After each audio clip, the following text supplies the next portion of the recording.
লিটন কুমার দাস এই ব্যক্তিটি বাংলাদেশের সবচেয়ে আলোচিত ব্যক্তি ক্রিকেট প্রাঙ্গণে। একটা সময় সাকিব আল হাসান কিন্তু এই স্থানটি গ্র্যাব করে রেখেছিলেন, কিন্তু প্রকৃতির যে শূন্যস্থান পছন্দ করে না, লিটন কুমার দাসকে দেখলে কিন্তু সেটি প্রমাণিত হয়। আপনারা দেখেন, আমরা কিন্তু একটা সময় সাকিব আল হাসানকে নিয়ে সকালে বিকালে কথা বলতাম। তিনি খেলার মাঠে এমন ধরনের আচরণ করতেন, কিংবা তার ব্যাটিং পারফরমেন্স কিংবা বোলিং পারফরমেন্স এতটাই ভালো ছিল, তাকে ছাড়া কোনো প্রসঙ্গই ছিল না। এখন লিটন কুমার দাসকে ছাড়া যেন কোনো প্রসঙ্গই নেই। মনে পড়ে কি আপনাদের বাংলাদেশ ভার্সেস শ্রীলঙ্কার প্রথম টি-20তে তিনি অ্যাজ এ ক্যাপ্টেন 10 বলে 6 রান করার পর যেভাবে বাংলাদেশকে গর্তে ফেলে তিনি আউট হয়ে গিয়েছিলেন, সেই কাজটা কিন্তু তিনি আজকে করেন নাই। আপনাদের আজকের ইনিংস যদি খেয়াল করে থাকেন, আজকেও কিন্তু তিনি এক সময় 10 বলে 6 রান করে খেলতেছিলেন, কিন্তু তিনি কিন্তু আজকে 50 বলে 78 রানের একটা দুর্দান্ত ইনিংস আজকে আমাদেরকে উপহার দিয়েছেন।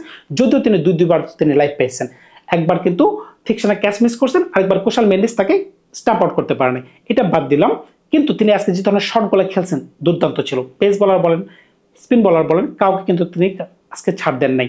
বিশেষ করে সবচেয়ে গুরুত্বপূর্ণ কথা হচ্ছে, তিনি 13 ইনিংস পরে 12তম 50 দেখা পাইছেন। এটা কিন্তু তাকে একটা বুস্ট আপ করবে। বাংলাদেশ দলের জন্য কিন্তু এটা খুবই গুরুত্বপূর্ণ। কারণ কি, লিটন কুমার দাস কিন্তু বাংলাদেশ দলের একজন অনিবার্জিত ব্যাটসম্যান।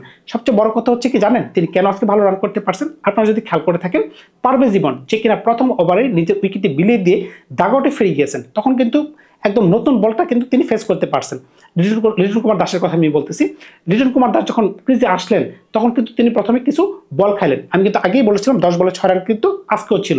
এই যে তিনি বলগুলা খাইলেন, তিনি কিন্তু ক্রিজ সম্পর্কে একটা ধারণা পেলেন, পিচ থেকে কিভাবে বল আসতেছে, বলারদের গতিবিধি তিনি বুঝতে পারলেন। এরপরে কিন্তু 37 বলে তিনি তার 50 করতে পারলেন, এমনকি 50 বলে 78 রানে একটা দুর্দান্ত ইনিংস তিনি করে তিনি আউট হতে পারছেন। সুতরাং বুঝতেই পারছেন, এই মাঝখানে যে সকল বলারই আসছে, সেটা পেস বলার হোক কিংবা স্পিন বলার হোক, কাউকে কিন্তু তিনি ছাড় দেন নাই। বিনারোর কথা দিয়ে শুরু করি। তিনি যখন প্রথমে একটু ছক্কা মারলেন, কিভাবে মারলেন? শর্ট লেন্থের একটি বল, কিন্তু তিনি একটু পিছনে যেভাবে লঙ্ঘনের উপর দিয়ে একটি শট মারলেন, দুর্দান্ত ছিল। ঠিক সেম বলারকেই কিন্তু লাস্টের দিকে তিনি 50 করার পরে বিনারও কিন্তু আরেকটি শর্ট বল দিয়েছিলেন, তিনি কিন্তু লঙ্ঘনের উপর দিয়ে দুর্দান্ত একটা ছক্কা মারলেন। এমনকি ধানুশ সানাকা যে কিনা সাবেক ক্যাপ্টেন ছিলেন শ্রীলঙ্কার, মনে পড়ে কি প্রথম টি-20তে তিনি বাংলাদেশকে কোন ধরনের বোলিং করেছিলেন?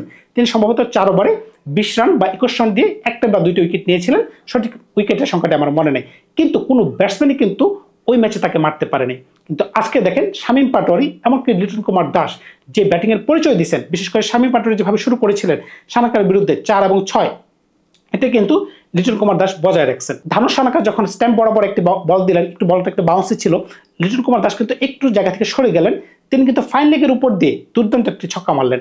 তিনি জানতেন ফাইন লেগের যে ফিল্ডারটি ছিল তিনি 30 ইয়ার সার্কেলের ভিতরে ছিলেন, সেই সুযোগটা তিনি কাজে লাগালেন, কিন্তু শটটা ছিল দুর্দান্ত, চোখে লাগার মতো। সুতরাং বুঝতেই পারতেছেন, তার ব্যাটে যখন শট লাগে, টম করে একটা শব্দ হয়, সেই শব্দটা যখন আমরা শুনতে পাই, তখন আমরা বুঝি তিনি ভালো খেলতেছেন। লিটন কুমার দাস যেভাবে পেস বল হ্যান্ডেল করছেন, ঠিক তেমনই সুন্দরভাবে স্পিন বলারদের হ্যান্ডেল করছেন।